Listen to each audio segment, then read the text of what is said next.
আচ্ছা, মিরাবা 5 mg ট্যাবলেটটা আসলে কেন দেওয়া হয়? এই ওষুধটা কি কোমর ব্যথা বা মাজা ব্যথার জন্য কাজ করে? ডায়াবেটিস রোগীদের পায়ের তালু জ্বালা-পোড়া বা অবশ ভাব কমাতে কি সত্যি এটি দেওয়া হয়? আর এই ওষুধ কাজ করতে ঠিক কতদিন সময় নেয়? একই সাথে মিরাবা 5 খেলে কি খুব বেশি ঘুম হয়? মাথা ঘোরে, শরীর কি ফুলে যেতে পারে? হঠাৎ করে এটা বন্ধ করে দিলে কি হবে? এক পাতার দামই বা কত? আর এর বিকল্প অন্য কি ওষুধ আছে?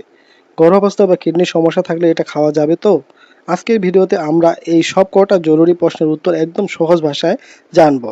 একদম সহজ ভাষায়, যাতে আপনারা সহজে বুঝতে পারেন। তাই ভিডিওটি একবার হলেও শুরু থেকে শেষ পর্যন্ত দেখুন। চলুন তাহলে শুরু করা যাক। ভিডিওটি শুরু করার আগে আপনি যদি আমাদের চ্যানেলে নতুন দর্শক হয়ে থাকেন, তাহলে এই ধরনের ইনফরমেটিভ এবং সচেতনতামূলক ভিডিও সবার আগে পেতে চ্যানেলটি এখনই সাবস্ক্রাইব করে পাশে থাকা বেল আইকনটি অল করে দিতে ভুলবেন না। প্রথমে আসে মিরাবা 5 mg এর কাজ কি। সহজ কথায় এটা কোনো সাধারণ ব্যথানাশক বা পেন কিলার নয়। এটা হলো স্নায়ু ব্যথার ওষুধ।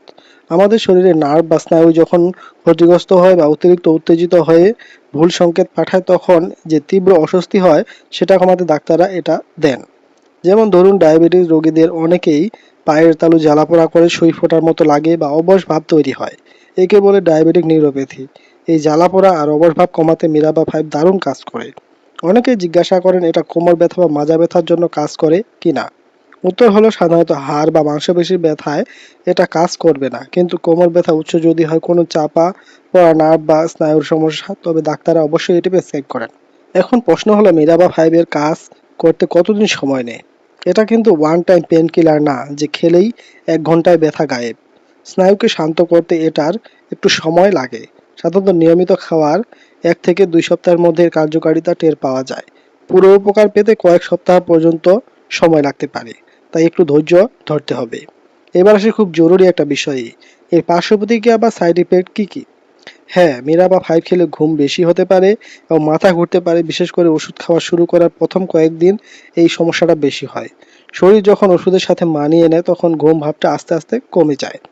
আরেকটা প্রশ্ন অনেকেই করেন, এই ওষুধ খেলে কি ওজন বাড়ে বা শরীর ফুলে যায়? কিন্তু মানুষের ক্ষেত্রে দেখা গেছে এই ওষুধ খাওয়ার কারণে শরীরে কিছুটা পানি জমতে পারে, যাকে বলে ফ্লুইড রিটেনশন। ফলে হাত পা হালকা ফুলতে পারে এবং সাময়িকভাবে ওজন একটু বাড়তে পারে। এমন হলে অবশ্যই ডাক্তারকে জানাতে হবে।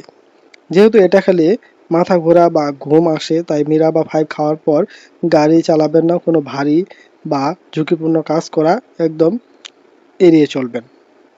ওষুধ খাওয়ার পর শরীর কেমন আচরণ করছে সেটা না বুঝে কোনো ধরনের মেশিন বা গাড়ি চালানো থেকে দূরে থাকুন। নিরাপদ খাবার নিয়মটা কি? সাধারণত ডাক্তাররা এটি দিনে 2 বার অর্থাৎ সকাল ও রাতে খাওয়ার পরামর্শ দেন।